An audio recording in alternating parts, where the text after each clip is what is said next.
Vous allez détecter des petites choses qui caractérisent l'autre et vous allez critiquer. Et vous critiquez pour construire, ce n'est pas pour détruire. Parce que qui veut construire une bonne amitié, un bon mariage demain commence par fouiller tout ce qui peut nuire à la fondation.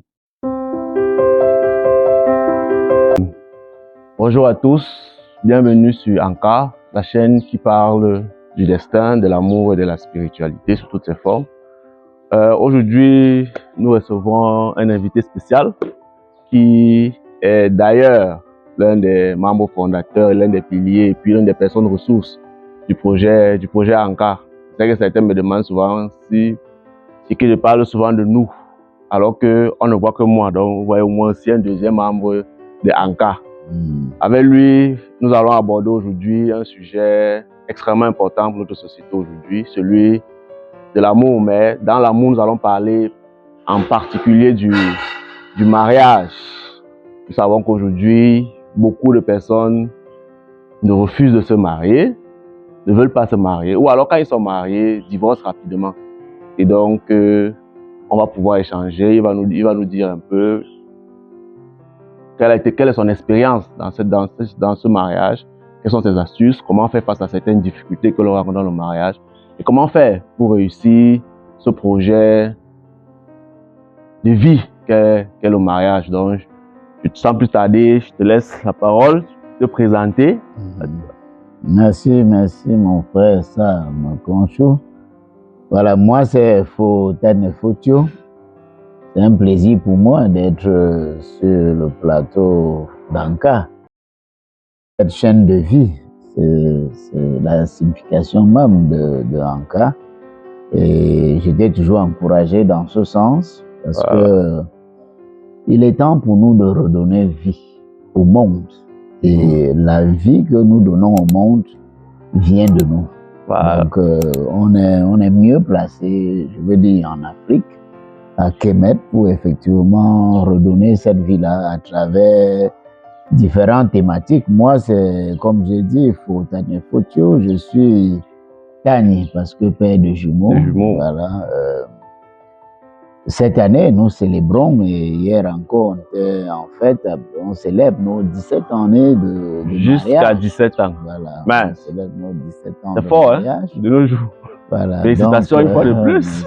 Merci, mon frère, ça. Vraiment, il faut le fêter parce que je regardais encore le nombre 17. 17 qui est 1 plus 7. 1 plus 7, c'est 8. C'est 8. Et 8, c'est le chiffre de Tani Demani. Ah bon? Voilà. Oh, mais quelle joyeuse, quelle coïncidence. C'est un moment particulier que nous passons, que nous célébrons. Voilà. Ah, ok. En tout cas, félicitations une fois de plus déjà. Merci. C'est pas donné à tout le monde d'atteindre 17 ans. Merci. Mais pour entrer un peu, hein, on va un peu parcourir le chemin de ces 17 ans. Moi, j'aimerais déjà savoir, bon, est-ce que tu as su que tu étais fait pour le mariage? Parce que on sait très bien, c'est pas tout le monde qui est fait pour ça, mais comment toi particulièrement, tu as su que c'était le chemin que tu devais emprunter en ce qui concerne l'amour? Merci pour cette question, Amel. Personnellement, je sais que quand on grandissait au village, on voyait tout le monde marié, c'est-à-dire tel oncle il est marié, voilà, on va chez telle tante, elle est chez son mari, elle est avec son mari. Donc c'était tout à fait naturel de savoir que on grandit à un moment donné, on se marie. C'est vrai qu'on pouvait compter peut-être 1-2 personnes, peut-être comme ça dans le village qui n'étaient pas mariées, mais c'était vraiment rare. Donc du coup, je pense pour moi, je ne me suis pas arrêté à un moment donné pour savoir si c'était fait pour le mariage. Pour moi, c'est tout naturel. Ah, ok. C'est tout naturel, c'est-à-dire que, comment dire, à un moment donné, dans son processus de croissance, comment dire, avoir le désir ou alors être attiré par la femme et puis aller vers elle parce que ayant dans la tête l'idée de fonder une famille, vraiment pour moi ça a été tout à fait naturel. Bon, maintenant en parlant de cette idée de mariage, est-ce que tu conçois le mariage? Qu'est-ce que c'est que le mariage pour toi? Merci Amel, ça me conjoint, c'est vrai. tu poses des questions qui poussent à parler avec beaucoup plus de précision. Ben, on va dire, n'est-ce pas, en partant de ce que tout le monde connaît, que le mariage, simplement on peut dire, c'est lorsque une femme et un homme se mettent ensemble pour fonder une famille. Donc, il commence par, on va dire quoi, la conception, c'est-à-dire l'idée de la chose, lorsque ils arrivent à se mettre ensemble. Mais il faut dire que véritablement, on va parler de mariage quand les familles même s'accordent pour effectivement bénir ou accorder la bénédiction à ces deux personnes pour fonder une famille. Et quand je parle de famille, je ne parle pas des êtres physiques, des êtres avec le corps charnel que nous voyons.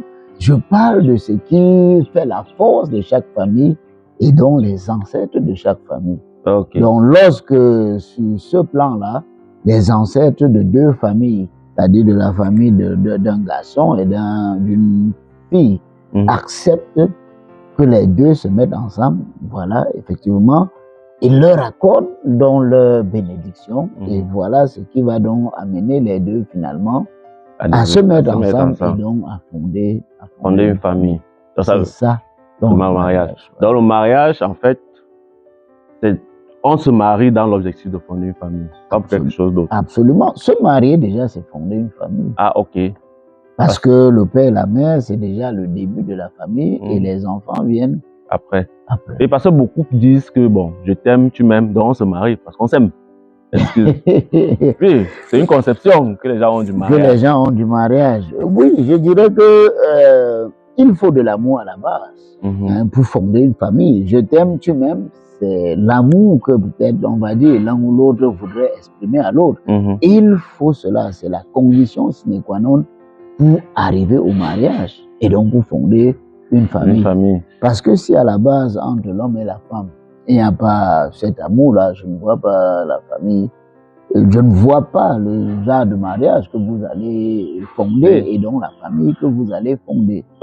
Donc à la base, il faudrait qu'il y ait de l'amour. Et quand tu parles d'amour, tu parles de quoi concrètement? Parce que bon, chacun a sa conception, sa définition de l'amour, mais l'amour, particulièrement en ce qui concerne le mariage, qu'est-ce que tu mets dans l'amour là? Non, moi je définis très simplement l'amour comme étant, comment dire, ce souhait, ou on va dire ce souhait ou cette passion même de l'homme de rendre l'autre heureux. Voilà, c'est-à-dire que le garçon, il a cette envie, cette forte envie de rendre la fille heureuse et réciproquement. Donc quand cette envie, cette soif, ce désir réel de rendre l'autre heureux se met en place et surtout de façon réciproque, alors on va dire qu'il y a de l'amour à la base. Donc ce n'est pas parce que deux personnes se sont rencontrées que directement il y a déjà cet amour-là. Ah non, c'est pas... Nous savons que l'attirance charnelle entre le garçon et la fille, c'est tout à fait normal. Et cette attirance charnelle, voilà, pas justement du physique. Le beau, la beauté, voilà, de l'un de l'autre. On sait que c'est généralement ces éléments, ces critères-là qui attirent et qui permettent que voilà, un garçon va aller vers une fille pour la draguer, voilà. Donc on sait que c'est généralement le point de départ. Mais il faudrait dépasser, n'est-ce pas, cette beauté charnelle-là. Et même, on sait très souvent que quand on voit la beauté charnelle, en réalité, dans la plupart des cas, c'est le sexe que les jeunes voient. Tu vois? Donc il va falloir être capable de dépasser ce stade-là de sexe ou bien de désir charnel pour désirer quelque chose de plus profond. Voilà, de plus sérieux. Et cette chose-là, c'est le bonheur, le bien-être de l'autre. Ah, ok. Donc ça veut dire que tant qu'on est encore au niveau charnel, on ne peut pas encore... Non, on ne peut pas encore...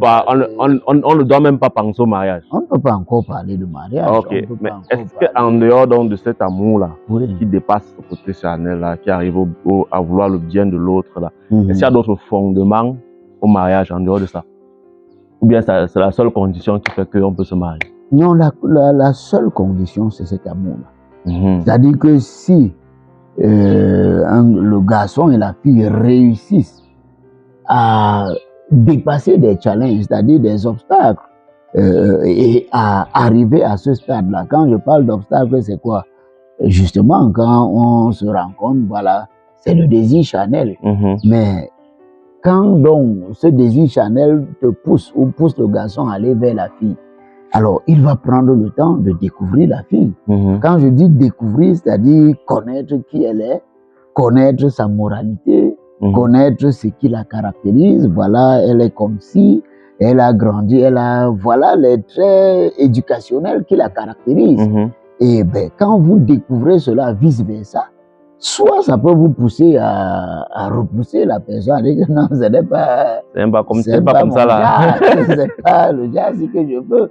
Vous voyez? Donc, vous allez découvrir un tas de choses. Mais si vous réussissez à surpasser tout cela, c'est-à-dire que à trouver l'envie, ce désir-là, de rendre cette personne heureuse au-delà de tout ce que vous pouvez trouver comme caractéristique et qui soit, comment dire, on va dire un frein, c'est-à-dire un trait de caractère qui n'est pas appréciable. Peut-être vous constatez que bon, la fille là, bon, elle paraît belle comme ça, mais en réalité, au fond, elle ne sait même pas cuisiner. Je prends juste cet exemple là.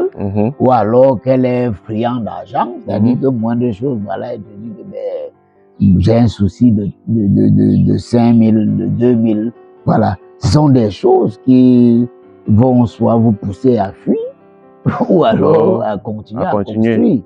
Mais si au-delà donc de ces obstacles, vous trouvez que non, ça vaut la peine de chercher à rendre cette personne heureuse, ben, vous allez donc pouvoir, on va dire quoi, avancer dans votre amitié, parce que là, vous êtes encore dans une amitié que vous êtes en train certainement de construire. Voilà. Donc, si vous réussissez à surpasser ces obstacles-là, vous allez avancer avec l'amitié. Naturellement, tu vas lui dire, par exemple, quand tu découvres un trait de caractère qui n'est pas appréciable, tu dois pouvoir lui dire, mais vraiment, ma chérie, je trouve que c'est pas très gentil tout le temps de manifester ci ou ça.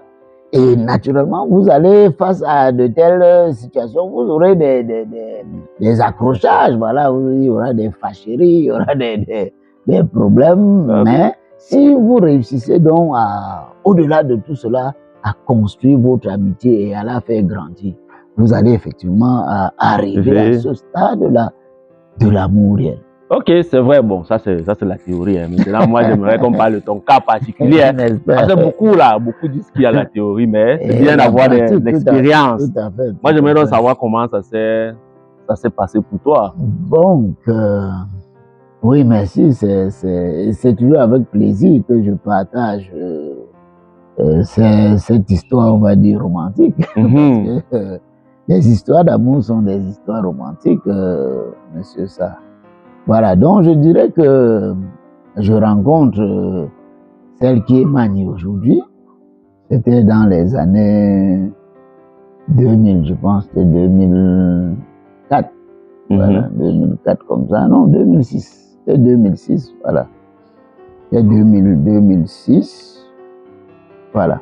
Et on se rencontre, bon, c'était dans le cadre, on va dire, des activités religieuses, parce qu'à l'époque, j'étais encore dans les religions, monsieur ça.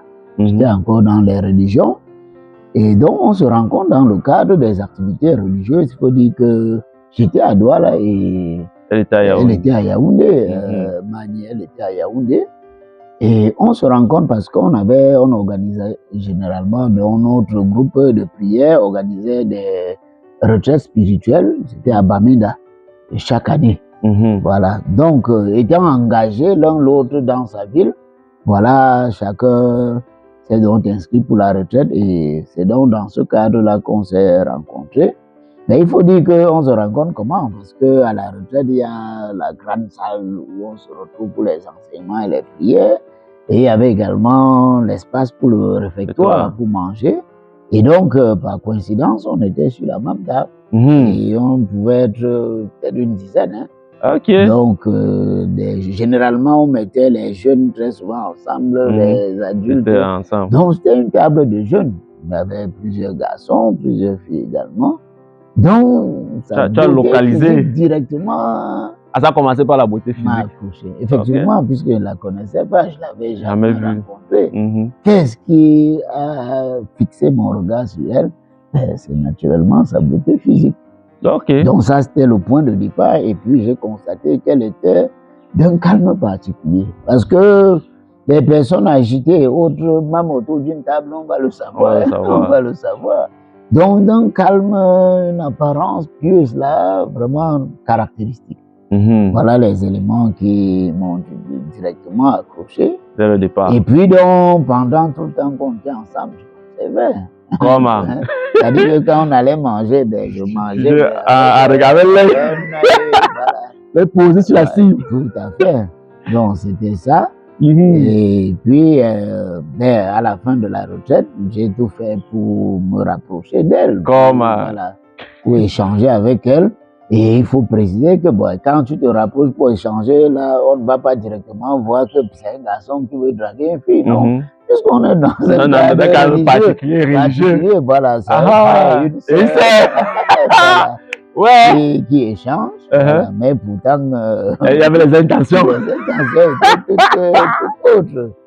Donc c'est comme ça que j'ai pris le contact. Je ne pouvais pas directement sur le champ dire que non, mais vraiment ma chérie, tu me plais. Non, c'est que tu es mauvais joueur. J'ai pris le contact. À l'époque, c'est vrai, le téléphone n'était même pas vulgaire. Il n'y avait pas les téléphones portables n'étaient pas si vulgaires que ça. Mais j'ai eu un contact. Et également, j'avais pris son adresse email. Voilà. Donc, dès le départ, quand je retourne sur ce doigt-là, c'est par email qu'on échangeait. Que vous échangez. Donc, on échangeait par email, mais également, je parvenais parfois à appeler parce que le numéro n'était pas son numéro personnel. Donc, quand j'appelais, la personne, je ne me rappelle plus à qui appartenait le numéro, lui faisait signe. Voilà, mais vous avez quand même vécu.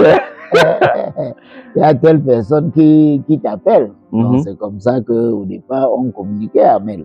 C'était pas évident avec la distance entre les villes. Et tout. On ne se voyait pas, on ne se voyait du tout pas.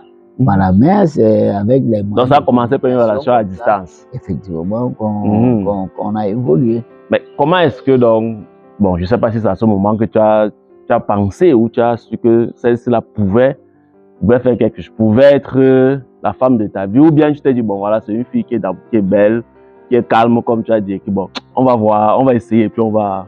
Justement, je vais dire que c'est avec le temps, c'est-à-dire pendant qu'on avait l'occasion soit de s'écrire, soit de s'appeler, que je discernais au fur et à mesure, j'observais. Voilà, j'écoute la voix, la façon de parler, comme je dis, la douceur particulière, la piété, voilà, dont je parle là. Au fur et à mesure qu'on échangeait, qu'on s'écrivait, je découvrais progressivement la personne et davantage j'étais séduit parce que je ne trouvais que de beaux caractères, voilà, en elle. Donc voilà ce qui m'a progressivement permis de jeter les graines. Comme on dit chez nous. Voilà.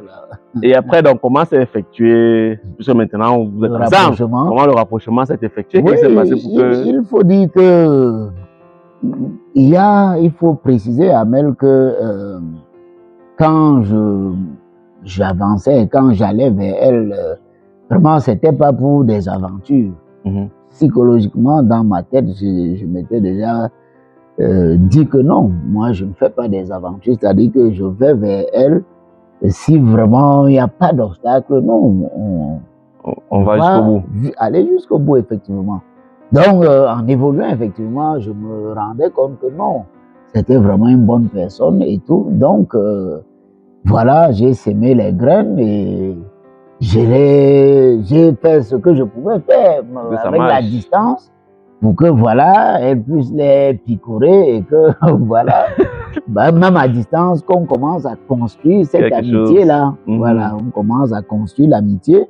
Et il faut dire que, heureusement, avec le temps, en 2007, j'ai fini la formation à Douala et voilà, je devais être affecté comme enseignant. Et à l'époque, puisque Mani était à Yaoundé, alors ma prière, c'était que, ben, Seigneur, fais qu'on m'affecte à Yaoundé. Donc, c'était mon premier choix. J'avais 3 choix, mais le premier, c'était ça. C'était Yaoundé. C'était Yaoundé. Et j'ai été affecté à Yaoundé. On de tout attendre, parce qu'il faut expliquer qu'à l'époque, c'était compliqué d'avoir une affectation. On nous interdisait d'ailleurs de choisir les villes de Douala et Yaoundé. Ça, vraiment, on ne peut pas vous envoyer là-bas. Mais moi, j'ai été envoyé à Yaoundé. Donc, pour moi, c'était un signe pour confirmer que, quelque part, la nature même doit être en train de bénir ce que nous avons comme projet, ce que nous envisageons. Voilà. Donc, c'était un signe positif pour moi. Et une fois affecté dans la région de Sane, on me maintient dans la ville de Yaoundé. Voilà. Mais donc, ça a également facilité les choses. Ça m'a permis donc, à partir de mai 2007, d'être proche d'elle. Voilà. De temps en temps, je leur rendais visite. J'allais chez eux. Voilà. Je me suis fait connaître par ses tuteurs. Voilà. Très rapidement, puisque je n'avais pas quoi que ce soit à craindre ou à cacher. J'étais sérieux, honnête dans mes pensées, dans mes idées. Donc, je me suis approché de ces tuteurs, déjà qui me connaissaient à distance à travers les échos me concernant sur le plan religieux. Voilà, pour ce qui est de. En plus, c'était dans le même, il faut dire que c'était dans le même mouvement. Dans le même mouvement à l'église. Tout à fait. Donc, ils avaient ces échos qui permettaient déjà, sans même me connaître physiquement, de m'apprécier. Voilà. Donc, quand je me suis rapproché, ben, j'ai tout fait pour que de temps en temps, pour que les rencontres soient de plus en plus importantes avec elles, notamment. Amel, il ne faut pas des choses extraordinaires pour le faire. À l'époque, Mani était en première. Donc, la chose qui nous rapprochait le plus, c'était les études. Donc, je me suis fait répétiteur. Comment? Pour l'assister, pour aller travailler. Quelle astuce!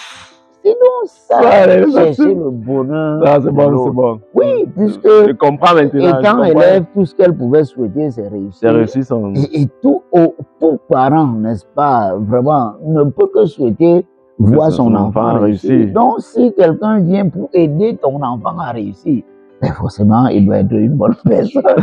Donc, voilà des astuces qui m'ont aidé. Qui peuvent aider aussi les uns les autres. Bien sûr, bien sûr. Je sacrifiais vraiment mon temps pour l'aider. Et ben, naturellement, pendant qu'on travaillait, on ne pouvait pas manquer de se dire un, deux mots concernant notre relation. Donc, voilà, la stratégie était posée. Et donc, c'est comme ça qu'on a passé cette année-là. Et ça n'a pas traîné l'année qui suivait. Elle a eu son probatoire. Et nous nous sommes dit, ben, on était déjà en 2008. Mais pourquoi traîner avec notre relation? Et on a donc vite fait. Ouais, ça allait vite, hein? En l'espace d'un an. C'est vrai qu'on a eu des obstacles, hein, parce que elle était certes partante, cette tuteur de Yaoundé. Sa grande sœur et son mari, vraiment, n'avaient pas d'obstacles ou bien, voilà, me concernant, non. Ils étaient tous partants, mais les parents, ça n'a pas été évident avec les parents, les géniteurs maman de Mani, ainsi que les miens. Ah bon, pourquoi? Bon, je viens du village de Bouddha et Mani vient de Bafan. Et généralement, à l'époque, même aujourd'hui, entre les deux, ça ne donne pas. Ça ne donne pas. Mes parents disaient que les Bafans et les Bagantés sont les Bassa de l'Ouest. Donc, ils ont un caractère particulier. Et donc, vraiment, mon fils, avant d'aller là-bas, il faut faire très attention. Donc, vraiment, mes parents étaient très réticents, ma mère particulièrement, et ses parents également, et plus précisément son papa. Je ne sais pas ce qu'il avait comme dent contre les Bouddhas, mais vraiment, pour lui épouser un Bouddha, vraiment, ça n'entrait pas dans sa tête. Ah bon? Je me rappelle quand je suis allé à Bafan la première fois pour faire leur connaissance, non, il m'a carrément rabroué, là. Ah bon? Oui. C'est fort, hein? Il m'a carrément dit non, il ne peut pas envoyer sa fille à Bouddha. Wow. Voilà. Donc, c'était pas évident. Et il avait fallu trouver donc d'autres astuces pour l'amener à céder. Je me rappelle, quelles ont été donc ces astuces-là, ces moyens que tu as utilisés? Oui, les premiers, c'était déjà de nous rabattre sur les tuteurs de Mani à Yaoundé, c'est-à-dire naturellement sa grande sœur, qui elle a joué pour beaucoup dans la relation en faisant comprendre voilà, aux parents que non, c'était une bonne personne. Il est Bouddha, mais vraiment, moralement. C'est celui qu'il faut. C'est celui qu'il faut. Le bon porteur. C'était ça. Et puis également, on avait fait le tour à Douala, les sœurs de Mani étaient à Douala. On avait fait le tour, elle est arrivée à Douala, je crois que c'était pendant les vacances, en 2007, je pense que c'était 2007, oui. Et on avait fait le tour, on a visité tous ses frères et ses sœurs qui étaient basées à Douala. Voilà. Et donc, je me rappelle, il y a l'une de ses sœurs, vraiment, que son cas soit vérifié. Maman Kenzo qui n'est plus physiquement avec nous aujourd'hui. Elle habitait à l'époque à Oyak. Donc, quand nous sommes arrivés chez elle, elle a pris le temps d'échanger avec moi. Et elle m'a dit vraiment, Patrick, comme on m'appelait à l'époque, vraiment, moi je ne vois pas de problème par rapport à votre amitié. Hein. Donc, elle a pris le temps de m'observer, voilà. Et je pense que ce sont des personnes qui ont plaidé positivement pour nous auprès des parents. Et je me rappelle ma belle-mère, vraiment que son cas également soit visité, qui n'est plus là. À un moment donné, a dit à son mari, ma belle-mère, elle aussi, Mani, parce que voilà. Mon épouse Mani est jumelle également. Donc elle avait dit à son mari, Tani, que vraiment, moi je pense que c'est la nature qui unit ses enfants, hein. C'est pas commun, hein, c'est pas ordinaire de voir tous les jours un jumeau venir épouser une jumelle.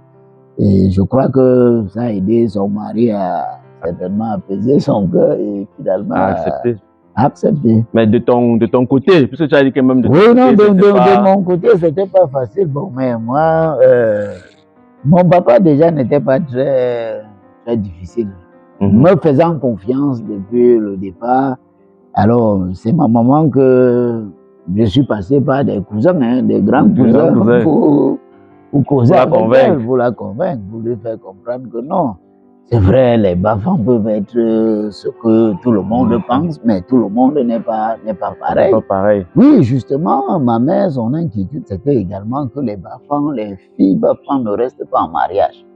C'est-à-dire que, voilà, vous allez vous marier, mais à peine quelques années, elle prend sa route. Et puis, tu seras abandonné à toi-même. Donc, voilà son inquiétude. Ma mère allait jusqu'à me demander, mais combien des sœurs de Mani sont en mariage actuellement, là où nous parlons? Je veux dire, à cette époque-là.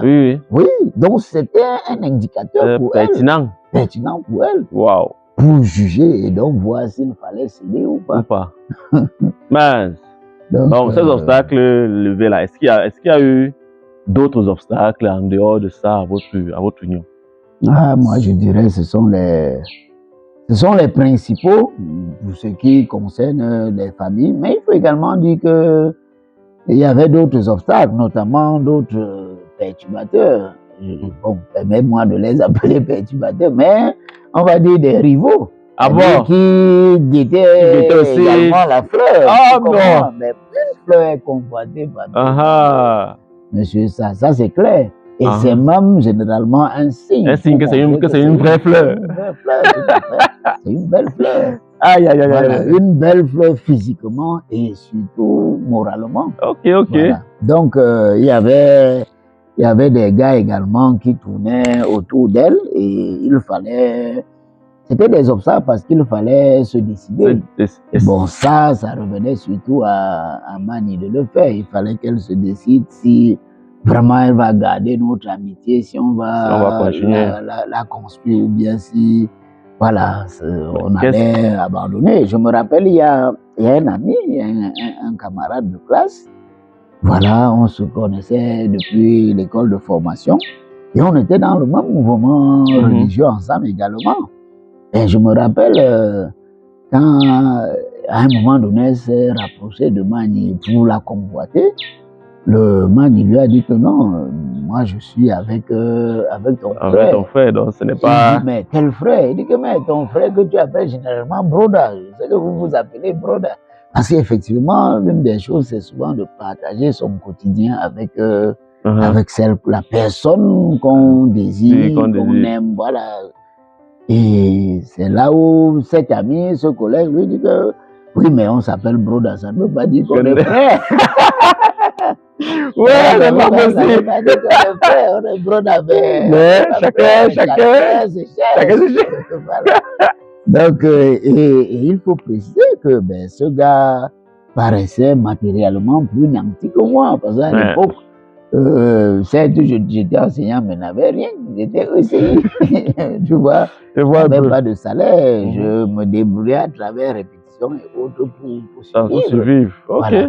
Mais par contre, celui-là qui... Je prends ce cas particulier parce que lui, il était du génie civil de formation depuis le secondaire.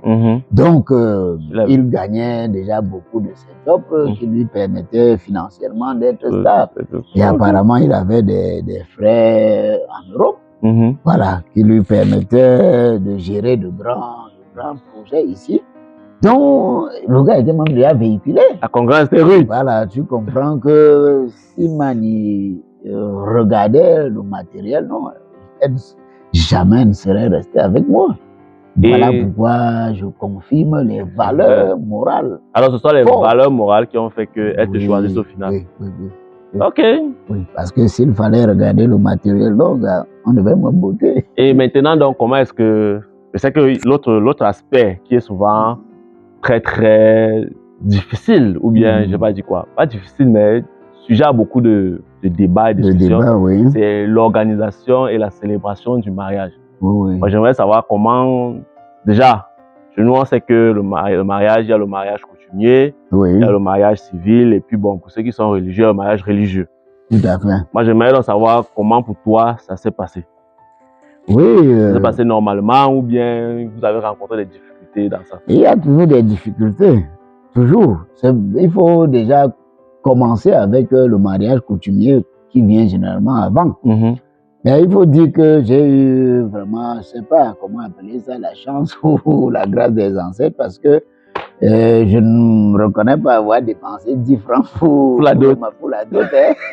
Oui, je ne me reconnais pas. Ouais, ça c'est la chance. Ma mère vraiment m'a dit que j'honore toujours. Elle est toute particulière, ma mère. Elle pratiquement avait dit que non, ne te dérange pas pour la dot, nous allons nous occuper de ça. Oui. Malgré le fait qu'on se souvient qu'au départ, elle était contre. Non, elle était contre. Maintenant, elle est devenue... Elle n'était pas contre mon mariage, elle était contre la personne que je choisissais. Ah non, mais elle est devenue alors voilà. Donc, l'organisatrice même. Je me rappelle qu'à elle seule, elle pouvait dépenser même 200 000 pour la dot. À elle seule. Waouh. Voilà.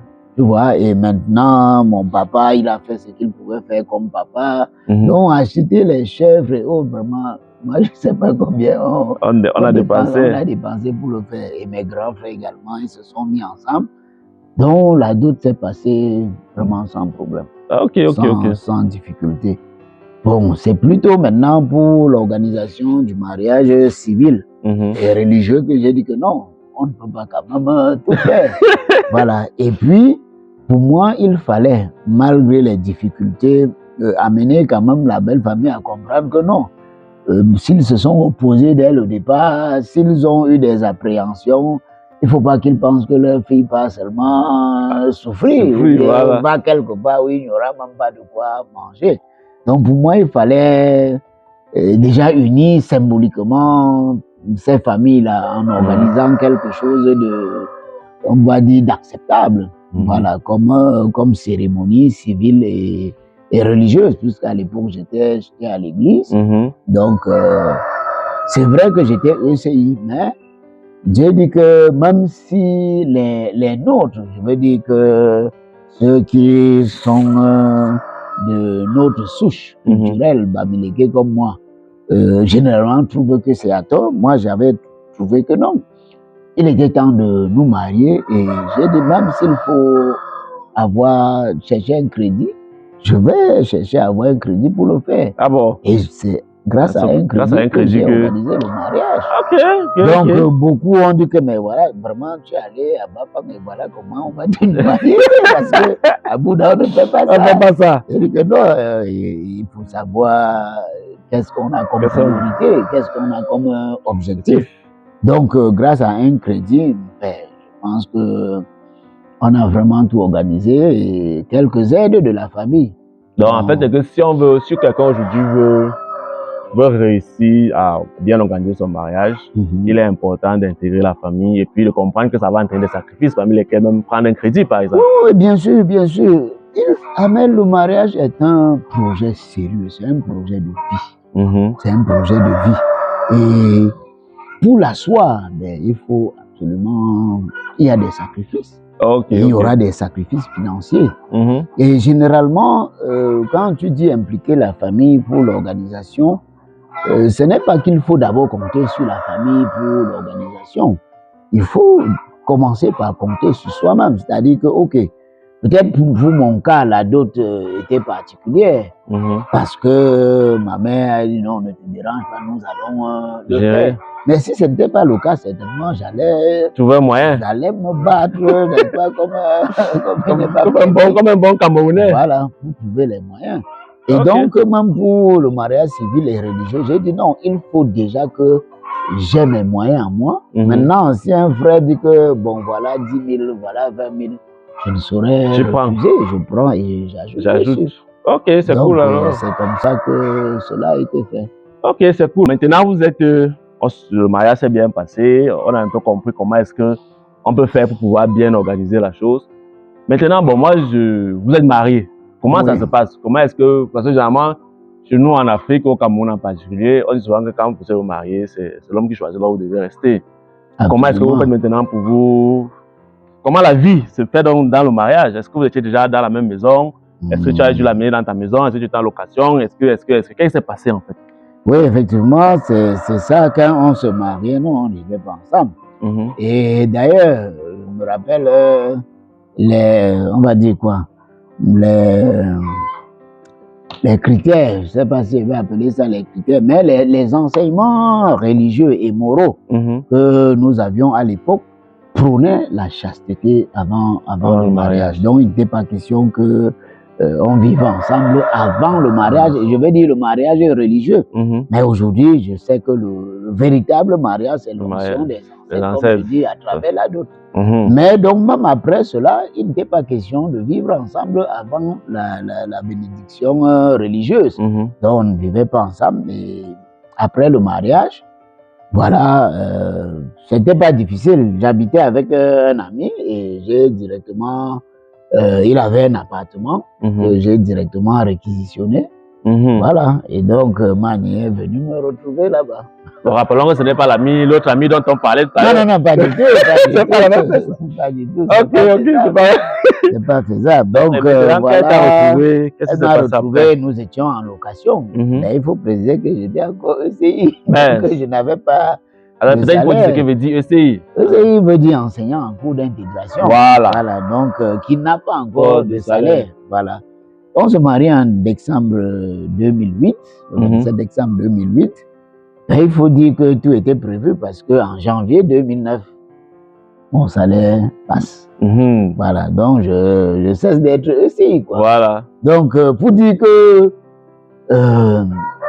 Mani ne s'est pas engagée parce qu'elle voyait peut-être l'argent ou quoi que ce soit. Non. Même dans le vide, on s'est jetés, tous deux.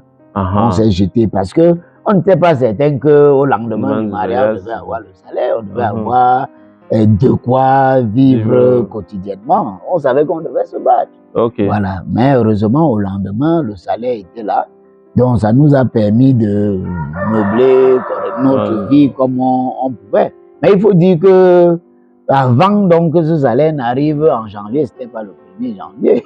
Donc, je me rappelle au tout début du mois de janvier, ben, nous n'avions même pas de plan à gaz, on n'avait pas de bouteille à gaz, on n'avait pas de quoi préparer. Ah bon? On mangeait les crudités avec. C'était une belle vie, hein, parce que c'était bio. Voilà, c'était bio. Donc, on a fait le bon choix, ça le savoir. Ça le savoir. Donc, on mangeait les crudités, on n'était pas stressé, on n'a pas de problème. Et puis, on savait que non, les lendemains allaient être meilleurs. Ah, ok. Donc, on vivait avec comment on dit souvent, garder la positive attitude. Donc, c'est cette attitude qu'on a gardée. Voilà, quand le salaire est venu, on s'est équipé progressivement comme on pouvait, dans la modestie. Voilà, donc c'est comme ça qu'on a démarré notre vie. Ok, et maintenant donc, vous démarrez ensemble, vous démarrez en location. Moi, je sais que quand moi je t'ai connu, tu étais chez toi. Oui, comment cette transition s'est passée là? Ça c'est vrai. Oui, il faut dire que nous avions de grands objectifs dès le départ. Dès le départ, comme je dis, nous étions en location et Magne et moi, nous nous sommes dit, on ne va pas traîner en location. Ah, ok. Parce que, bon, on avait des retours des personnes qui avaient passé beaucoup de temps en location et qui parfois allaient même en retraite étant en location. Et pour nous, c'était des mauvais exemples de vie, avec la pression qu'on a de la location, des bailleurs et autres. Donc, vraiment, on s'était fixé un objectif de 3 ans.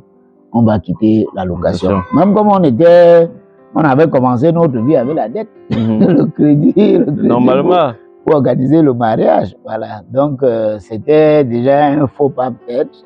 Mais non, on s'est dit non, on ne va pas traîner en location. Et c'est comme ça qu'on s'était fixé l'objectif 3 ans au trop. On quitte la location. Et voilà, effectivement, en 2011, nous avons quitté la location. Ok. Donc, tu vois, 2009, 2011. Voilà, 3 ans pratiquement. L'objectif atteint. L'objectif était atteint. Donc, même si on n'avait pas fait une villa, non, notre objectif était quitté. Donc, on a fait ce qui était modeste et voilà, nous sommes partis. Ok, un autre aspect du mariage, ça veut dire que vous avez réussi à atteindre l'objectif de vous établir chez vous. Oui, tout à fait. Et maintenant, donc, un autre aspect du mariage, parce qu'au début, on l'a dit, c'est-à-dire qu'on se marie pour fonder une famille. Tout à fait. En commençant par la famille du père et de la mère. Et maintenant, donc, cette famille qui fait par la suite les enfants, là, ça a été une suite logique. Parce que tu as dit que quand vous étiez ensemble, quand vous étiez séparés, vous viviez une chasteté. Tout à fait. Et maintenant, quand vous êtes retrouvés, ça a été le rattrapage ou bien c'était... On peut tout mettre là-dedans, que ce soit rattrapage, que ce soit objectif de vie, voilà, on peut tout mettre là-dedans.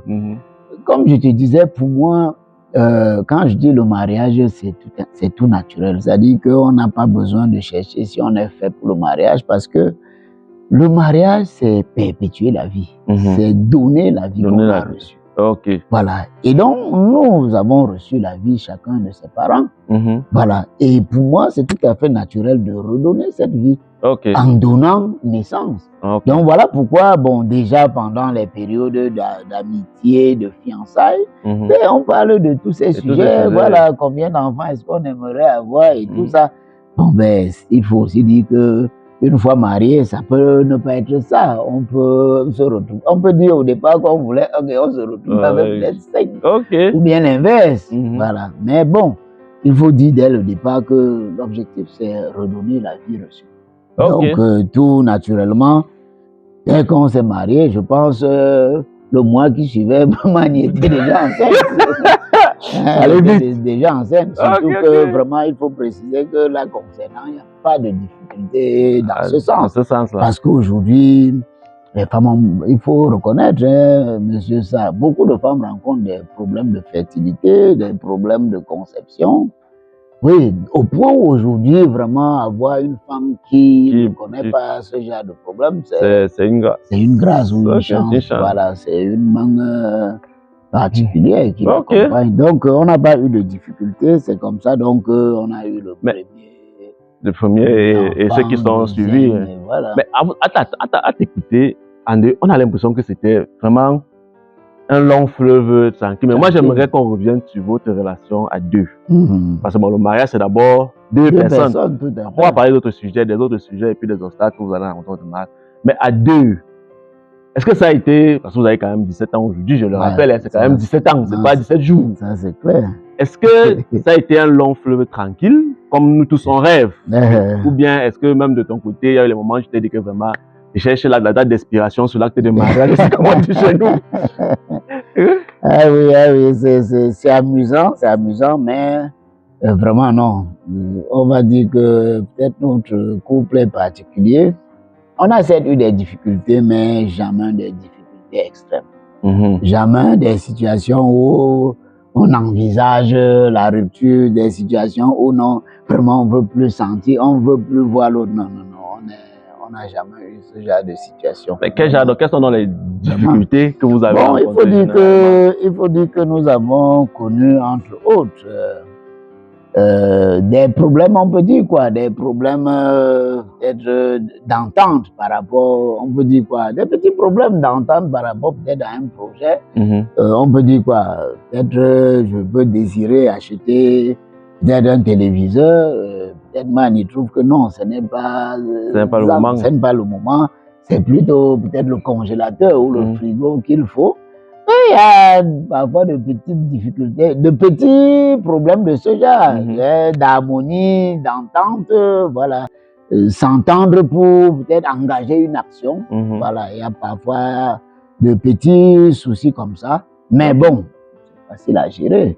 Bon, comme tu dis, c'est facile à gérer. Entrons dans les choses, dans les difficultés. Bon, il faut également dire que par moment, on a eu par moment des problèmes du genre. Bon, ça peut être que peut-être le beau-père pose peut-être tel acte qui ne vous plaît pas, qui ne me plaît pas, et que peut-être je me dis que bon, peut-être ma femme aurait dû peut-être lui dire ci ou lui dire ça.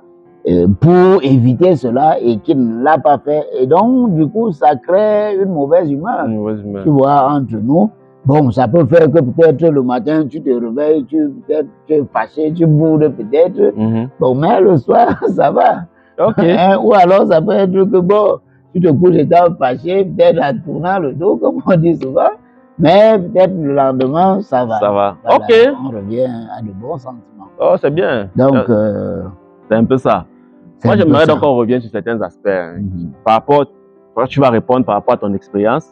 Mais ce sont des choses que les gens rencontrent dans le mariage, des retours que l'on a eus en collectant les informations pour préparer cet entretien.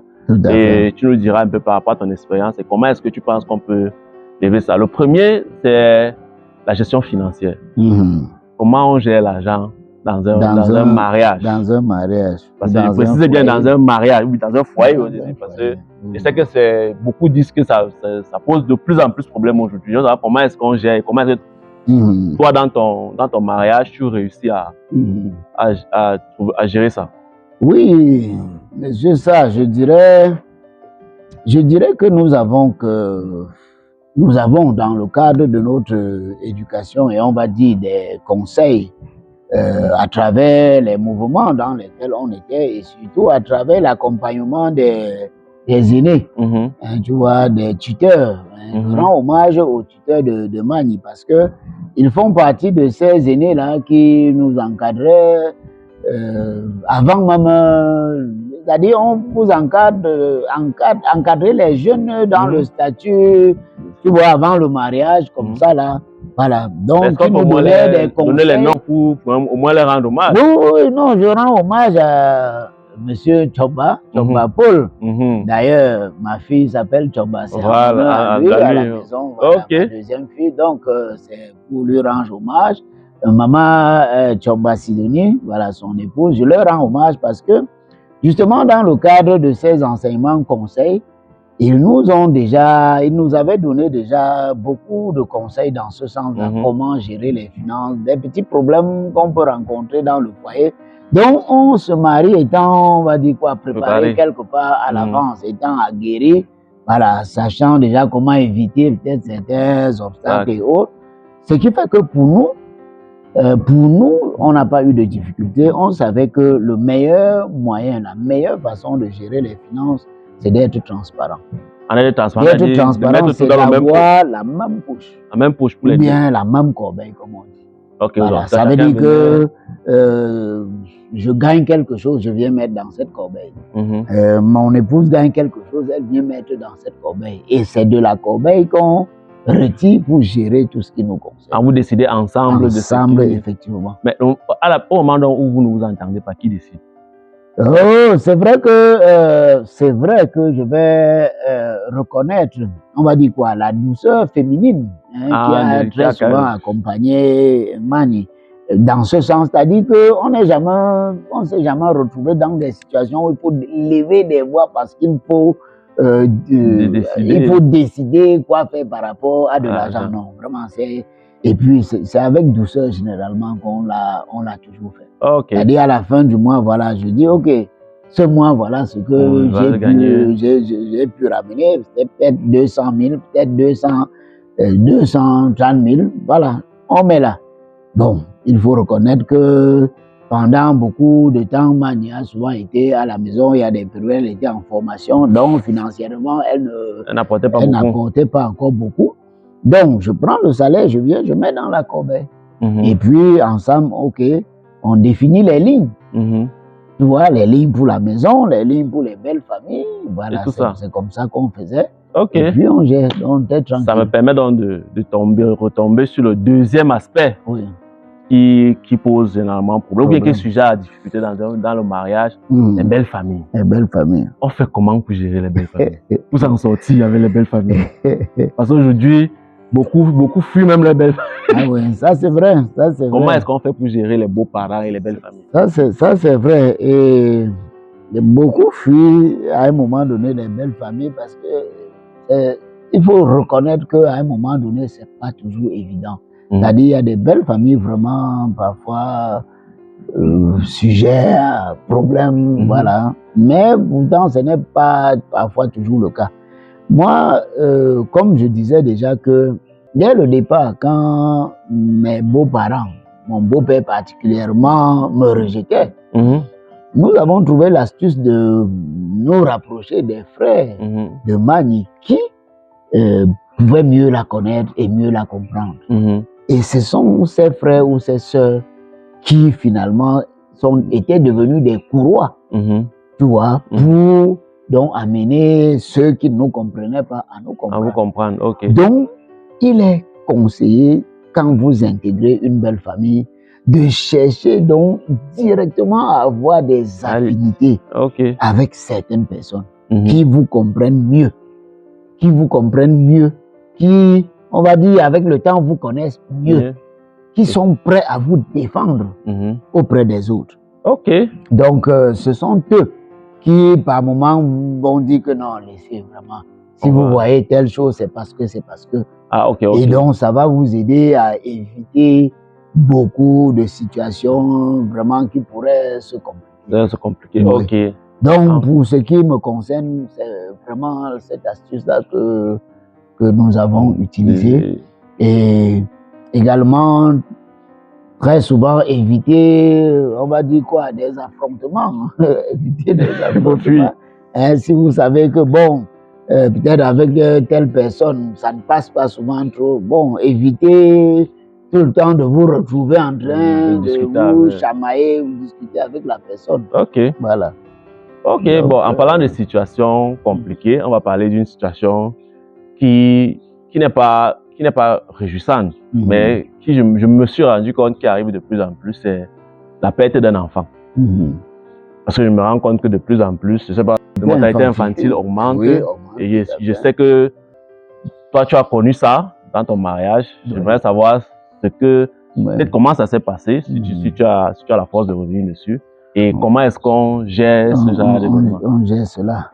Oui, merci. Beaucoup de foyers se retrouvent brisés à cause de la perte d'un enfant. Ça c'est vrai. Merci, mon frère, ça pour cette autre question vraiment pertinente, d'un degré de plus par rapport aux autres, parce que c'est vraiment une situation très, très difficile. Perdre un enfant, perdre, on va dire quoi, une vie qu'on a donnée, ou alors qui est passée par soi, vous voyez, pour être en vie. C'est vraiment pas facile, c'est vraiment difficile. Et comme tu dis, notre premier fils, nous l'avons perdu, il a transité à 4 ans. Donc juste 4 ans de vie, comme ça avec lui. Et il faut dire, les circonstances même de la mort, C'est-à-dire, vous ne vous attendez à rien qu'un enfant qui est en train de faire un palu et qui est sous traitement, voilà, à la maison, c'est-à-dire rien d'alarmant. Voilà, et subitement, comme ça, il transite. Ça a été très, très difficile. Et voilà pourquoi je dis, quand on s'engage dans cette aventure de mariage, on ne sait pas ce qui peut arriver. Ce qui peut arriver sur le chemin. Voilà, ni moi, ni Mani ne pouvaient s'y attendre, ne pouvaient se préparer à une telle éventualité. Voilà, donc ça nous a déchirés, quand je dis déchiré, c'est déchiré à l'intérieur, intérieurement parlant, ça nous a déchirés. Et la première des choses, c'est déjà de comprendre que ce n'était ni ma faute, ni la faute de mon épouse. Voilà, c'est la première des choses, parce que quelles que soient les circonstances, lorsque tous deux, vous arrivez à comprendre que ce n'était ni la faute de l'un, ni la faute de l'autre, alors vous comprenez que c'est un événement, c'est une situation qui est arrivée entre vos mains comme ça. Et donc, de la même manière que vous avez été appelé à gérer, à porter, à supporter tout ce que vous avez eu à vivre par le passé, c'est de la même manière que vous allez traverser cette situation. Donc, il faut dire que c'était difficile, très difficile. On a déprimé, mais l'une des choses que j'avais compris, c'est d'être toujours un.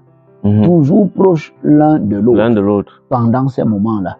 Parce que, vous savez, il est très facile, c'est-à-dire lorsque peut-être tu es seul, de sombrer dans des réflexions, voilà, du genre, peut-être si telle chose avait été faite, voilà, la situation ne serait pas arrivée. Et donc, c'est pas évident. Donc, après l'enterrement, je me rappelle, nous avons passé quelque temps chez nous au village. Et après, ma belle-mère avait demandé à Mani de venir passer quelque temps chez eux, à Bafang, pour se reposer un peu avant de rentrer sur Yaoundé. Et je me rappelle, à l'époque, j'avais dit, nous irons ensemble à Bafang. Voilà. Donc, j'avais dit non, on va aller ensemble. Je ne vois pas de problème. Et c'est vrai, il y en a qui ont dit que mais, un homme ne va pas dans sa belle famille comme ça, s'installer, dormir comme ça, comme s'il était chez eux. Moi, j'ai dit que je surpasse. Si ce sont des interdits, je les surpasse. Parce que pour moi, ce qui est important, c'est l'amour, la vie. Et je pense qu'ensemble, on se supporte, on se soutient mieux, on se comprend mieux. Donc, on est allé là-bas, on a passé, je ne sais pas si c'était 2 semaines ou 1 semaine, on a passé ensemble. Et après, on est revenu dans notre domicile à Yaoundé, ici à Yaoundé. Voilà. Donc, c'était pas évident, mais on était là, on passait tout le temps ensemble, matin au soir, parce qu'il y a toujours des moments où, voilà, on sombre dans des réflexions, voilà, dans des pourquoi qui n'aident pas finalement. Pourquoi à l'époque on priait, voilà, dans l'église on priait, Seigneur, pourquoi nous, pourquoi il y a un enfant religieux qui à l'époque jeune de son âge, peut-être 15 ans, 14 ans, avait demandé à son père que mais papa, comment ce couple, avec tout leur engagement, comment Dieu peut permettre que cette chose arrive? Et cette question n'avait pas de réponse. Ça n'avait pas de réponse. Donc, c'était pas évident, mais avec le temps, nous avons surmonté au point où aujourd'hui, par exemple, nous avions compris que c'était une blessure avec laquelle on devait vivre. Et voilà, très vite, nous avons appris donc à ce que cet enfant, Moukam, n'est-ce pas, qui en honneur à mon beau-père, nous avons appris à vivre avec lui, même si physiquement Non, nous ne le voyons pas. plus. Ok. Ce qui fait que même ses petits frères qui sont à la maison, ben, tous le connaissent, tous parlent de son nom comme s'ils dorment avec lui. Donc quand on mange, ben, le plus petit qui a 3 ans va dire que non, il faut qu'on aille donner sa part. Et c'est lui qui va donner sa part. Ah, ok, voilà. ok. Donc avec le temps, on a amené nous-mêmes et les enfants à accepter cette situation de vie et à vivre avec. Voilà. De façon à ce que ce ne soit plus un poids. Tu vois, que ce ne soit plus un choc quand on a y pensé. Au contraire, aujourd'hui, étant beaucoup plus, on va dire quoi, ancré dans nos sources ancestrales, aujourd'hui, nous comprenons que cet enfant est plutôt une force pour nous. Donc, en situation de faiblesse, de difficulté, nous nous tournons plutôt vers lui. Pour l'invoquer. Voilà, pour l'invoquer, pour lui demander, n'est-ce pas, de nous regarder, de ne pas nous oublier, de regarder ces petits frères qui sont là. C'est une très bonne façon. Donc aujourd'hui, il est devenu, on va dire, un héros, une force pour nous. Je me rappelle, il y a notre parrain de mariage qui, à un moment donné, en tout cas dans les échanges, nous avait dit il est au Canada. Bon, c'est un ça comme toi, salon chez Richard. Et une fois, il nous avait dit vraiment, Patrick, tu ne peux pas savoir. Mon camp est ma forteresse. Et oui, il nous avait partagé cela, que quand lui, il a vraiment une situation difficile, c'est à lui qu'il confie. Et qui, bon, d'une manière ou d'une autre, réussit à la gérer. Voilà. Donc, ok, je comprends maintenant mieux. Mais justement, tu disais que vous avez réussi à traverser cette situation parce que vous êtes toujours ensemble. Oui. Vous êtes toujours deux. Mais ça me permet d'aborder notre sujet, mais est-ce que tu n'as jamais pensé à être avec une autre personne? C'est-à-dire que dans le mariage, bon, on a ce problème, pour parler plus globalement du problème peut-être de l'infidélité. De l'infidélité. Ou de la... je sais pas, c'est aussi des situations où à un moment donné, on dit qu'on se lasse, on ne peut pas manger dans la même marmite. Dans la même marmite tous les jours. Voilà. Non, cette question a sa place, amen. Surtout, comme tu dis, on ne veut pas manger dans la même marmite tous les jours. Et puis également, aucun disent que la fleur qu'on a connue le premier jour, 17 ans après, elle ne peut pas rester intacte. Voilà. Certainement, elle a dû faner, voilà. Et donc, il y a des fleurs plus attirantes. Voilà. Certainement. Donc, ça ne manque pas, ça ne manque pas. Il faut être honnête. C'est-à-dire que, personnellement, je ne peux pas dire que pendant ces 17 ans, je n'ai pas eu à voir une fille que j'ai admirée. Je veux dire, apprécier sa beauté physique, tu vois. Non, je ne peux pas dire. Et une autre chose, j'ai compris que l'attirance vers quelqu'un, très souvent se met en place, au-delà de l'aspect physique, se met également en place à partir, on peut dire quoi, d'un certain nombre de choses. Ça peut être la proximité, le fait d'être tout le temps avec quelqu'un. Finalement, cette proximité-là peut créer une sorte d'attirance, voilà. Et donc, finalement, vous vous retrouvez dans des situations du genre avec des idées qui se mettent en place. Donc, c'est ça. Ou alors, l'attirance peut venir, comme je dis, à partir peut-être des activités qui tout le temps vous mettent ensemble. Voilà. Donc, personnellement, je vais dire que très vite, j'ai compris que chaque fois que je suis tenté ou alors attiré ou que j'apprécie même une beauté, je partage cela avec mon épouse. Ah bon? Oui. Ok. Oui. Comment donc, ça? Du coup, quand tu partages... Elle le prend bien. Non, mais puisque quand tu partages, elle comprend que ça veut dire que tu ne peux pas avoir fait quelque chose pour venir partager avec elle. Tu vois? Donc, pour moi, c'est une façon de m'exposer. Et donc, du coup, quand je sais que je suis exposé, je ne peux plus rien faire. C'est une astuce. Tu vois? Je ne peux plus rien faire. Par contre, si j'étais resté du genre, bon, il faut pas qu'elle sache. Non, mais je peux être en train de m'enfoncer. Et je dis non, il ne faut pas qu'elle sache. Je vais me retrouver loin. Ok. D'accord. Donc, on dit que ça peut arriver, mais il faut avoir des astuces. Et comme je dis, il faut toujours avoir des objectifs. C'est quoi ton objectif? Ok. Donc, un peu comme peut-être que tu vas arriver sur la question de la polygamie. Ça va de pair. Quel est ton objectif? Pourquoi tu prends une autre femme? Quel est l'objectif? C'est ça. Il faut se fixer des objectifs sur ça. Et que ce soit ces objectifs qui vous conduisent vers un chemin A ou bien vers un chemin B. Ou alors que de se retrouver juste par, on va dire quoi, aventure. Voilà. Donc, pour moi, en fait, comme j'ai dit dès le départ, s'engager dans le mariage, c'est pas une aventure. Voilà. Et donc, il faut assumer pleinement son devoir. Maintenant, si chemin faisant, on se rend compte que, ok, pour un objectif précis, on se rend compte que, ou alors on trouve qu'on a besoin d'une autre femme.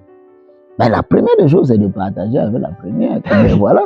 Voilà la situation. Moi, je suis en train de penser que, bon, regarde telle chose, regarde tel projet. Moi, je suis en train de penser que pour mieux faire cela, il faudra une autre femme. Ta épouse. Tu vois? Moi, j'aimerais donc savoir, ça ne te concerne peut-être pas, mais est-ce que l'infidélité est impardonnable dans un mariage? L'infidélité. C'est impardonnable ou bien c'est pardonnable? Je ne parle pas de la polygamie. Hein. Oui, de l'infidélité. Donc, il faut dire que l'infidélité, c'est une trahison. Ok. C'est une trahison. Pourquoi je dis une trahison? C'est une trahison parce que, ok, ta femme et toi, vous vous êtes entendus pour construire quelque chose, c'est-à-dire votre amitié, votre mariage. Bon, vous êtes à deux. Hein? Bon, qui dit mariage, je pense que dans le cas du mariage, il y a le côté charnel qui fait part, c'est-à-dire les rapports qui se font carrément dans ce cadre de mariage-là. Oui. Voilà. Donc, si vous vous êtes donc engagés l'un vers l'autre dans ce sens-là, ben, est-ce que vous vous êtes également engagé que par moment, il faut qu'on voit à côté? Qu'on voit à côté. Donc, si au départ, vous vous êtes entendu que s'il arrive que tu vois à côté, il n'y a pas de problème. Bon, c'est que c'est l'entente, non? À ce moment, ce n'est pas un problème. Mais si dès le départ, vous avez échangé avec l'autre et que non, l'autre t'a carrément fait comprendre que non, vraiment, elle ne souhaiterait pas que, voilà, un jour, tu viennes dire que, voilà, tu as fait ci, tu as fait ça avec telle autre femme. Ben, ça veut dire que le jour que tu te lèves pour aller le faire, il y a problème. Il y a problème. Et maintenant, comment donc on fait pour réparer ça? Est-ce que, je reviens toujours à ma question, est-ce que c'est pardonnable?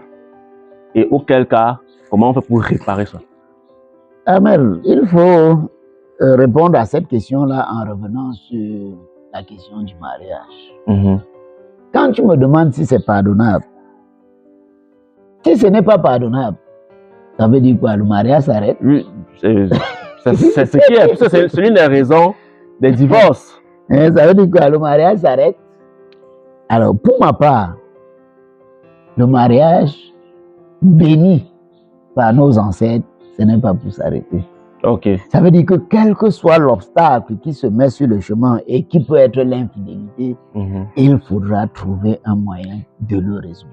Ok. Donc, de le résoudre de façon à sauver et sauvegarder le projet initial qui est votre mariage. Qui ne doit souffrir de rien. Quels que soient les obstacles. Les obstacles sont comme les branches d'arbres qui parfois se détachent et viennent atterrir sur la toiture. Voilà, donc viennent atterrir sur votre projet, sur votre foyer comme ça. Il faut trouver un moyen de les dégager. Ce qui est sûr, ces branches d'arbres n'atterrissent pas sans dégâts. Mais il faut trouver l'astuce pour sauvegarder l'essentiel, pour protéger l'essentiel. Voilà pourquoi moi je suis jaloux du mariage. Je veux dire du mariage fondamentalement parlant. Et donc, pour ma part, rien ne doit venir le briser. Ok. Donc voilà pourquoi, que ce soit l'infidélité qui arrive par la femme ou bien par l'homme, on doit trouver un moyen de le résoudre. D'ailleurs, ça me donne une brèche. Je partageais avec une collègue récemment, je ne sais plus par quoi on a commencé, mais on évoquait effectivement cette... voilà, je crois que c'était les AVC qui était lié également au fait que, voilà, il y a les hommes qui ne supportaient pas de découvrir que leur femme les a trompés, et voilà, la WC les prend et ils passaient. Et la dame me disait que, mais, et en passant, c'est une dame socio-culturellement parlant, Bamileke, qui disait que, mais, est-ce que tu sais que la plupart de nos mamans, à l'époque, trompaient leur mari? Ouais. C'est-à-dire que, oui, elle m'a dit que la plupart de nos mamans qui allaient souvent dans les champs loin de la concession, peut-être qu'une maman habite peut-être le village, va me couper et va quitter ce village pour aller peut-être à Bati, cultiver, et qui parfois allait faire 1 mois ou bien 3 semaines avant de revenir. Elle me disait que la plupart de ces mamans-là, très souvent, avaient des relations extra-conjugales. Oui, mais nos parents, même étant au courant, savaient gérer parfaitement cela de façon à ce que cela n'avait pas d'impact sur le foyer, sur le mariage. Oui. Et donc, je vais également embrayer sur le cas des difficultés de procréation. Justement, c'était le prochain sujet qu'on pouvait mettre sur la table, les difficultés de procréation qui ne datent pas seulement d'aujourd'hui, c'est-à-dire que ça date de l'époque de nos parents, de nos grands-parents. Voilà, on se rendait compte que parfois on avait des parents comme ça qui se mariaient et mais on se rencontre au bout de 6 mois, 1 an, 2 ans, 3 ans que ben il n'y a rien, la femme ne parvient pas à concevoir. Alors, au temps de nos parents, c'était facile, on se rendait compte que ben, à un moment donné, on trouvait que mais, la femme là qui n'enfantait pas est tombée enceinte. Ce n'est pas que médicalement on avait résolu le problème. C'est que, effectivement, nos parents avaient leur technique de diagnostic qui permettait donc de vérifier et de se rendre compte que c'est l'homme peut-être qui fait problème. Et alors, quand c'était le cas, non. On conseillait à l'homme de trouver un ami. Ou un frère. Qui pouvait lui donner une progéniture avec sa femme. Et ça, cela se faisait sans aucune difficulté. Et si c'était la femme qui était un problème, non. On appelait sa sœur. Voilà. J'ai eu à suivre ce... Effectivement. Donc, ce n'était pas... C'était des obstacles, c'était des branches d'arbres qui tombaient sur les foyers, mais on les dégageait. Et on sauvegardait le mariage. Ok. J'ai une tante, n'est-ce pas, que son cas soit vivifié. C'est même, nous l'avons connue comme grand-mère, parce que c'est elle qui a, voilà, entre autres, qui a éduqué, n'est-ce pas, nos mamans. Mais il y a des cas comme ça que j'ai appris et qui m'ont permis de comprendre que non, nos parents savaient vraiment gérer beaucoup de situations avec de la hauteur. Voilà. Ok, je comprends maintenant. Bon, c'est vrai que de nos jours, c'est très compliqué de pouvoir accepter ce genre de choses. Surtout oui. Mais, comme on dit chez nous, c'était mieux avant. Oui, il faut dire qu'il y a également, ce que tu évoques là, c'est également la conséquence de l'importé et de tout ce que nous avalons, nous consommons aujourd'hui à travers les écrans de télévision. Voilà. Justement, en parlant de ces choses que nous importons, moi j'aimerais aborder, toujours dans le cadre du mariage, une autre chose aussi qui fait des problèmes, c'est les enfants. C'est-à-dire que, comme tu as évoqué à un moment donné, le nombre d'enfants, le poids des enfants, c'est-à-dire que, bon, qui définit le nombre d'enfants? Et maintenant, comment on fait pour que la présence de ces enfants ne nuit pas au mariage? Parce que j'ai vu des situations où des gens ne veulent plus vivre le mariage parce qu'il y a des enfants. Donc, j'aimerais savoir comment est-ce que dans votre situation, parce que tu m'as dit que vous avez 8 enfants, c'est vrai qu'actuellement on n'en avait que 7. Voilà. Mais déjà que de nos jours, c'est difficile à comparer. C'est difficile. Mais comment est-ce qu'à votre niveau, vous avez fait en sorte que cela n'empiète pas sur le mariage même qui est entre vous deux? Il faut dire que c'est pas évident, même moi, je vais pas passer par 4 chemins. Des couples qui ne parviennent pas, ou alors qui soient à bout parce que les enfants les empêchent de vivre le mariage, mais ils ne devraient pas se marier. Ils ne devraient pas se marier. Ça, on ne passe pas par 4 chemins. je te dis que le mariage, c'est pour donner la vie qu'on a reçue. Donc, imaginez un mariage sans enfant, c'est comme un beau arbre, un beau avocatier qui grandit, fleurit, mais ne laisse jamais tomber des avocats. Donc, on va dire que cet avocatier n'a pas valu la peine d'être planté ou de grandir. Ça vaut la peine de couper et d'en faire le bois. Donc, c'est pour dire que on doit être préparé. On doit être préparé quand on s'engage dans le mariage, que les enfants, c'est le fruit du mariage. C'est le fruit tant souhaité, tant cherché dans la plupart des foyers. Donc, on doit se sentir heureux que de les accueillir, quel que soit le nombre. Moi, je dis, c'est un faux débat que d'être aujourd'hui à vouloir limiter les naissances. Parce qu'en Europe, on est à 2, on est à 3. Ma mère, si ma mémoire est bonne, doit avoir fait pratiquement 12 gestes. Oui, 12 gestes. Donc, avec les jumeaux qui sont parmi. Voilà. Donc, au départ, je pense que nous devions être dans les 11 enfants comme ça, parce que il y a 2 qui ne sont plus en vie, voilà, que leur cas soit vivifié. Tu vois? Donc, pour dire que les enfants, c'est la bénédiction dans un foyer, dans un mariage. On doit les accueillir. On doit les accueillir. Et même, ces parents qui voudraient les limiter, c'est parce qu'ils ne savent même pas d'où viennent ces enfants. Les enfants que nous avons, dans la majorité des cas, ce sont les ancêtres qui reviennent. Et ils reviennent parce que dans la communauté ancestrale, on a choisi de les faire revenir. Et ils reviennent très souvent pour des missions précises. Moi, je prends le cas de notre dernier fils. Mais, je vais dire, tu as demandé qui décide du nombre d'enfants. Moi, je me rappelle, avant le mariage, je disais que non, on va avoir 3 enfants comme ça, c'est-à-dire dans les rêves de la jeunesse. On va avoir 3 enfants. Je dis, moi, personnellement, ton objectif aujourd'hui, nous sommes à combien? Voilà. Donc, il faut dire que il y a des dits, il y a des rêves, il y a des idées qu'on peut avoir au départ, mais dans le mariage, il y a une expression que j'avais souvent utilisée.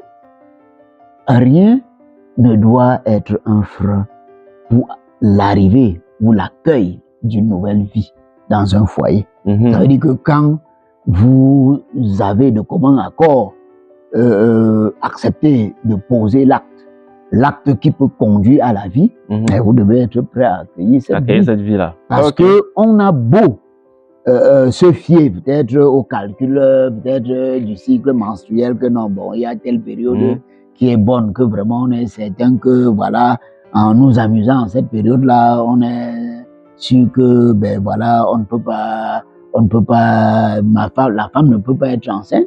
Vous serez surpris un jour que c'est pendant la période où vous attendez le mois que vous allez voir une vie qui s'est accrochée. Oui. Et donc, je disais que, par exemple, notre dernier fils, il est arrivé un peu comme ça. C'est-à-dire que nous ne savions pas que, voilà, il peut avoir conception à ce moment-là. Il est arrivé. Il est arrivé. Et s'il te plaît, avant qu'il ne naisse, j'ai reçu par 3 rêves des messages. Et pratiquement le même message. Quand je cherche à comprendre la quintessence de ce message, c'est là où on me fait comprendre que non. Le message est clair. Dans les rêves, je voyais un oncle paternel. L'oncle paternel, là, on me dit qu'il était comme mon grand-père paternel. C'est-à-dire qu'en photo, vraiment, teint et autres. Moi, je n'ai pas connu mon grand-père paternel. Et alors, on me fait comprendre donc que mon oncle, là, vient à travers le rêve, me fait comprendre que l'enfant qui vient là, c'est mon grand-père paternel qui est en train de revenir. Et je dis, ce message est donné par 3 fois. Regarde le signe. Le chiffre. En plus de 3. Voilà. Donc, quand on me fait comprendre cela, on me dit, ok, étant enraciné, fais une libation pour faire comprendre à ses ancêtres que tu as reçu le message. Et que je me rappelle, à l'époque, j'avais demandé à ma mère que ça veut dire quoi. Ma mère ne savait pas. Et donc, je me suis fait aider et j'ai compris le message. J'ai fait la libation pour dire que j'ai compris le message. Et quand je fais la libation, je fais un autre rêve dans lequel on me dit ce que tu as compris là, c'est exactement ça. Donc, la confirmation de ça. Donc, je suis convaincu à la maison que ce gars, c'est mon grand-père Qui est revenu. Qui est revenu et avec une mission particulière. Ouais. Bon, imagine donc si c'est le 7e, je vais dire, bon, le 8e, voilà, dans le rang qui est là. Et si nous, on s'était dit que, ok, on cale à sec. C'est que... Ben, ce grand-père serait alors arrivé comment? C'est ça. C'est vrai qu'on peut dire qu'il pouvait passer par un autre petit-fils, mais il a choisi de passer par nous. Par nous. De se réincarner par nous. Ok. Ok. Donc, c'est pour dire que ce que je vais donner comme conseil dans ce sens, c'est qu'il faut être ouvert, disposé à accueillir la vie, que ce soit l'homme ou la femme. Parce qu'on va dire qu'il faut les moyens financiers. Oui, c'est pas que les moyens financiers, il faut même les moyens humains. Parce que la femme qui porte la grossesse pendant 9 mois, qui donne la vie et qui va prendre soin de la vie, je ne dis pas que c'est elle seule qui prend soin de la vie, mais il faut voir pendant le temps d'allaitement, c'est elle qui, voilà, tout le temps va porter, va bercer le bébé, va lui donner le lait maternel. Tu vois, oui, toi, l'homme, de temps en temps, tu vas porter le bébé, mais pas autant qu'elle. Pas autant qu'elle. Donc, elle porte cette vie-là. Et c'est pas évident. Donc, faire 8 gestes et porter ces vies, c'est pas donné. Et de plus en plus, nos femmes aujourd'hui ne sont pas prêtes. Nos filles aujourd'hui ne sont pas prêtes. Donc voilà pourquoi je les invite à redoser le blason, la valeur de nos mamans.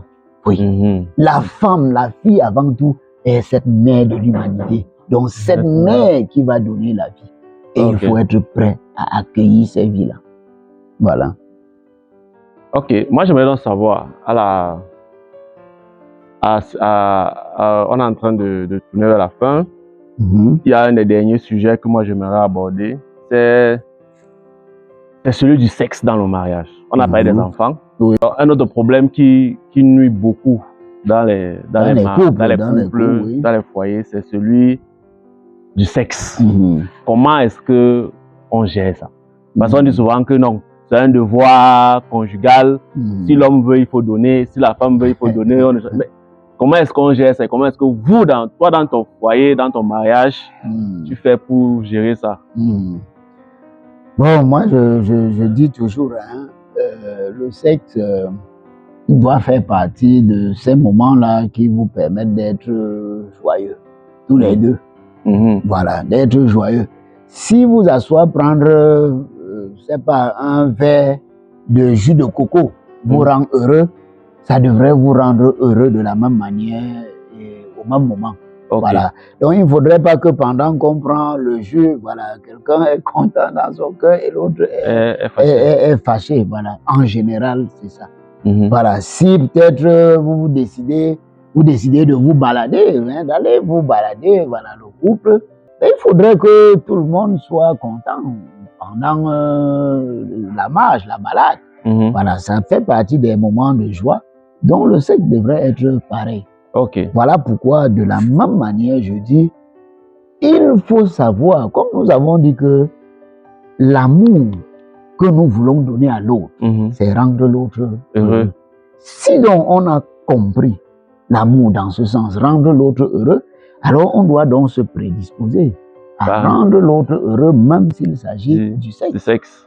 Donc ça veut dire que, ok, si peut-être l'homme a envie, et que peut-être moi, la femme, je n'avais même pas envie, ok, je peux dire, ok, parce que je veux le rendre heureux, je me prédispose. Ou alors je me dispose à le faire. Tu vois, moralement et autres, à le faire. Voilà.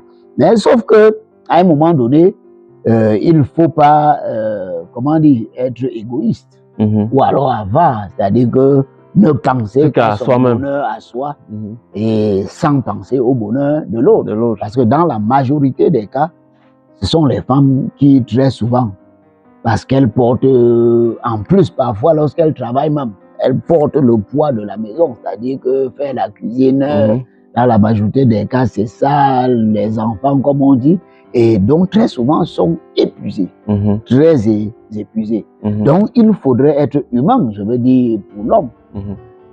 et comprendre par moment que voilà, certes j'ai envie en ce moment, mais ma femme n'est pas disposée. Voilà, elle est épuisée et ça c'est normal. Donc on peut la laisser se reposer et quand elle sera, donc elle va retrouver sa force, son énergie, ben voilà, on pourra donc partager ce moment. de bons moments. Ok, ça permet donc de rebondir donc sur le dernier aspect de la vie du mariage. C'est une autre aussi raison qui crée beaucoup de problèmes et sur laquelle beaucoup aimeraient avoir des solutions, c'est qui fait quoi dans le mariage?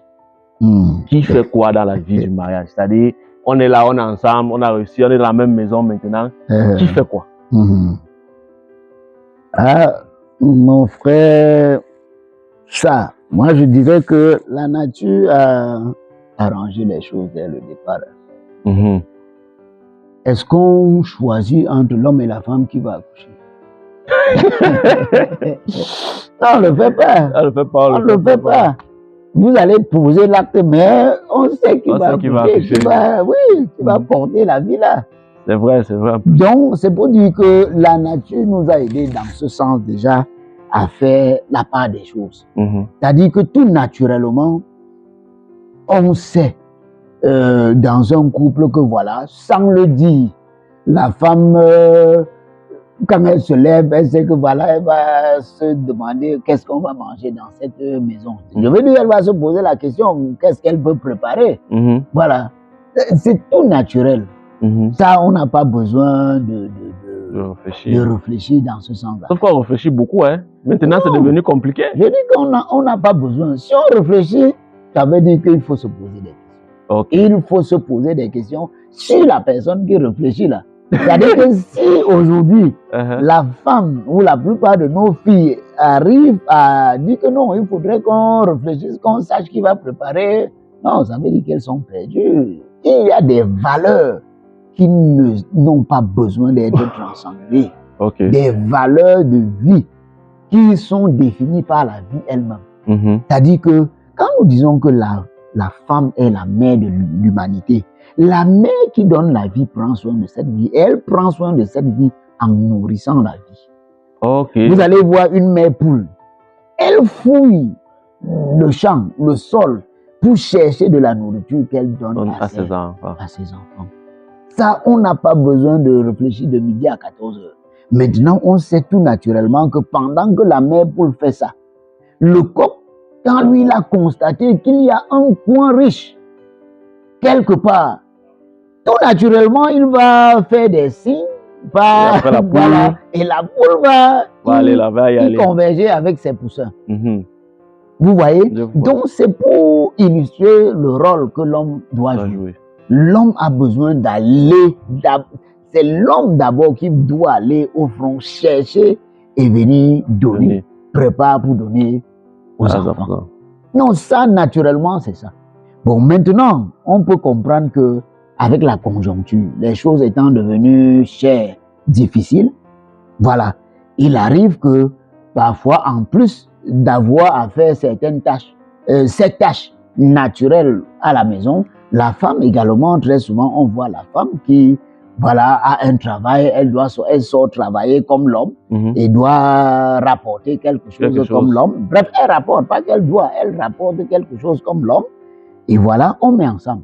Alors, il faut donc de la même manière comprendre que si la femme n'est pas restée à la maison ou ne reste pas à la maison pour donc ses besoins ou ses activités naturelles qu'elle est censée accomplir, et naturellement, il faut revoir les choses. Vous ne pouvez pas tous deux vous lever le matin à 6 heures, aller au travail, rentrer, tu croises le pied, tu t'installes devant le téléviseur pour attendre que madame toute seule se batte pour apporter quelque chose. C'est pas, il faut être humain. C'est pourquoi je dis que si on a compris qu'on se marie pour rendre l'autre heureux, ben on ne va jamais croiser le pied comme ça pour attendre. On va se lever, qu'est-ce que je peux faire pour qu'ensemble on puisse chercher notre bonheur. Ce bonheur, c'est façonner quelque chose qu'on va ensemble partager, manger. Donc à ce moment-là, ça fait que chacun va trouver quelque chose à faire. Moi, je sais très souvent, mais il y a des choses que je n'ai pas besoin de demander avant de faire. Quand par exemple, il y a des papayes mûres, là, je me lève, je pèle et puis tout le monde vient manger. Je n'ai pas besoin que Mani me dise que fais cela. Alors, quand je me lève le dimanche matin, je sais que je dois faire le jus de baobab. Je n'ai pas besoin qu'elle me dise cela. Je dis seulement, pardon, donne-moi mes huiles, le baobab, tu m'apportes. Moi-même, je cherche la citronnelle, je cherche le clou de Jérôme, je mets dans la marmite, voilà. Et puis, donc, dès que j'arrange. Quand c'est qu'il faut, par exemple, faire un jus de fruits, ben, je peux encore demander que, pardon, aidez-moi à laver telle chose pendant que moi-même je suis en train de laver telle autre chose. Je vais faire le jus de fruits et puis on va manger. C'est pas pour dire que moi-même je n'entre pas à la cuisine. Quand c'est le tarot, je vais donner moi le mortier et puis je m'assois là pour piler. Donc, j'ai pas besoin qu'on me dise forcément que voilà. Voilà, ok. Tu peux te rendre compte que voilà, madame est épuisée, elle ne peut pas faire ci, elle ne peut pas faire ça. Et toi-même, tu prends le relais. Sans que ce ne soit un problème. Ah oui, c'est vrai que l'objectif final, c'est votre bonheur. Votre bonheur à deux. Ok. Voilà. Ok, merci. Merci pour avoir accepté de partager avec nous ton expérience et pour avoir accepté c'est un plaisir d'apporter des réponses aux questions que beaucoup de personnes se posent dans le mariage. Mais moi, j'aimerais te demander aussi, pour conclure, qu'est-ce que tu recommanderais à un jeune homme et à une jeune fille qui, on va aller étape par étape, qui, pour l'instant, espèrent se marier? Qu'est-ce qu'il faut faire? Ils ne sont pas encore en relation, ils ne sont pas séparément, c'est-à-dire un jeune homme de son côté, une jeune femme de son côté. Comment est-ce qu'ils doivent faire pour se préparer à être de bons maris? Est-ce qu'ils se connaissent déjà? Non, on dit juste pris à part. Pris à part? Oui, pris à part. D'accord. D'accord. Non, il faut dire, chacun pris à part doit chercher à avoir les valeurs morales. Les valeurs morales les plus nécessaires, indispensables pour tout être. Pour l'épanouissement de tout être dans une société. C'est-à-dire, de la même manière que quand on cherche une femme pour le mariage, on veut une femme qui a un certain nombre de valeurs. C'est la même chose pour un garçon. On veut s'assurer que on va épouser un gars qui est plein de valeurs. Un gars, je me rappelle, ma belle-mère me jetait souvent des fleurs, vraiment, ton mari ici, il connaît se battre pour la vie. Et pour la petite histoire, une fois, il est arrivé quand Mani avait accouché les jumeaux à l'hôpital, je crois la même nuit, la même nuit, elle m'a appelé, c'était aux environs de 3 heures comme ça, que ça n'allait pas. Elle m'a tenu un discours vraiment, ça ne va pas, je ne sais pas ce qui est en train de se passer, mais voilà, ça ne va pas. Si vraiment les choses se passent autrement, je dis quoi? Et donc, j'étais à la maison avec ma belle-mère quand elle était à l'hôpital, au cas de Col d'Ogbo. Donc, on n'acceptait pas que les gardes malades passent nuit là-bas quand elle a accouché les jumeaux.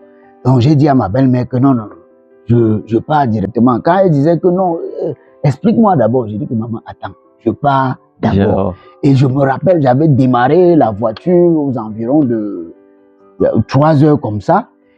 Pendant que j'étais au volant, j'appelais des amis de confiance. Je leur disais, gars, ma femme vient de m'appeler là, un genre, pardon, mettez-vous en prière. Et je t'assure, je ne vais jamais oublier, j'ai fait de la maison pour le cas de Col Ndongo. C'est comme si j'avais fait quelque chose comme 10 minutes. C'est-à-dire que sur la route, je ne me contrôlais pas. Parce que j'avais entendu quelque chose qui pouvait porter atteinte à la vie de mon épouse ou à la vie de l'un de ses enfants.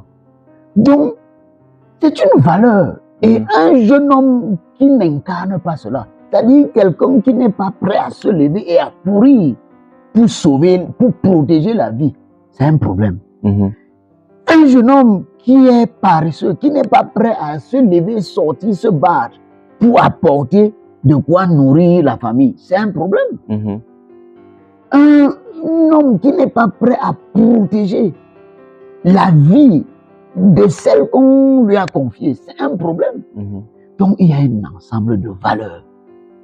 Et ce sont ces valeurs-là que toi, le futur papa, tu vas transmettre à tes enfants. Ok. Et toi, la jeune fille, qu'est-ce que tu vas transmettre comme valeur à tes enfants demain? Déjà dans ton foyer, quelles sont ces valeurs-là que tu vas montrer, qu'on va voir? L'accueil, par exemple, des étrangers. Est-ce que c'est en toi? Est-ce que cette valeur-là est incarnée en toi? Est-ce que tu as cultivé cela? Le respect, comme on disait, des aînés, de la belle famille, vice-versa, l'homme, la femme. Est-ce que vous avez cultivé ces valeurs-là? C'est des valeurs qu'il faut cultiver. Donc, au lieu de perdre le temps sur les, je sais pas moi, les téléphones et autres WhatsApp qui nous détournent, il faut se poser des questions. Est-ce que j'ai incarné les valeurs nécessaires pour être demain un homme, un mari, un époux? Et de l'autre côté, pour être demain une épouse, une femme et une mère. Ok. Donc maintenant, on passe à l'étape suivante. Pour ceux qui sont maintenant dans une relation, personnellement, on appelle ça les relations amoureuses. Les relations amoureuses, peut-être les copains, copines. Voilà. Je sais pas. Comment est-ce que, enfin, si l'objectif est bien évidemment de se marier, comment est-ce qu'il faut se comporter? Qu'est-ce qu'il faut faire? Qu'est-ce qu'il ne faut pas faire? Parce que moi, tu m'as dit dans ton cas que tu as eu des astuces qui ont permis que tu te démarques et que finalement la femme elle te choisisse et que vous vous mariez et que tu passes une bonne figure auprès des belles familles, malgré les difficultés et tout. Mais qu'est-ce qu'il faut donc faire? Voilà, moi je pense justement que lorsque ces valeurs dont je parlais sont plus ou moins cultivées de part et d'autre, ça se laisse voir.